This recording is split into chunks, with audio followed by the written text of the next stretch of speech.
ડભોઈ તાલુકાના ખેતરોમાં ભૂંડોનો આતંક જોવા મળી રહ્યો છે, જેને લઈને ખેડૂતો પોતાના પાકને ભૂંડોના ત્રાસથી બચાવવા માટે અવનવા ઉપાયો અજમાવી રહ્યા છે.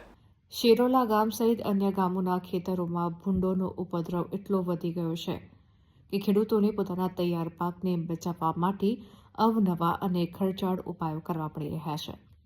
એક તરફ કમોસમી વરસાદના મારથી ખેડૂતો પાયમાલ થયા છે, ત્યાં હવે આ જંગલી પ્રાણીઓનો ત્રાસ તેમના માટે બીજા દુઃખ સમાન બન્યો છે.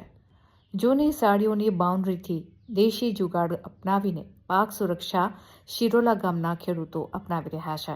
જંગલી ભૂંડોથી બચવા માટે આ રીતે એક અનોખો અને દેશી ઉપાય અપનાવવામાં આવ્યો છે. જૂની સાડીઓ લાવીને તેને પોતાના ખેતરની ફરતી બાઉન્ડ્રી તરીકે બાંધી રહ્યા છે. ખેતરમાં લગભગ 200 જેટલી સાડીઓ બાંધવામાં આવી છે. આ સાડીઓ હવામાં ઉડે અને હલે ત્યારે ભૂંડ તેને જોઈને કે તેનો અવાજ સાંભળીને ગભરાઈને નાસી જાય છે. આ કામચલાઉ ઉપાય કરીને ખેડૂતો મહેનતથી ઉગાડેલો પાક બચાવવાનો પ્રયાસ કરી રહ્યા છે. તો કેટલાક ખેડૂતો પોતાના પાકને બચાવવા માટે તારની વાડ પણ કરી રહ્યા છે.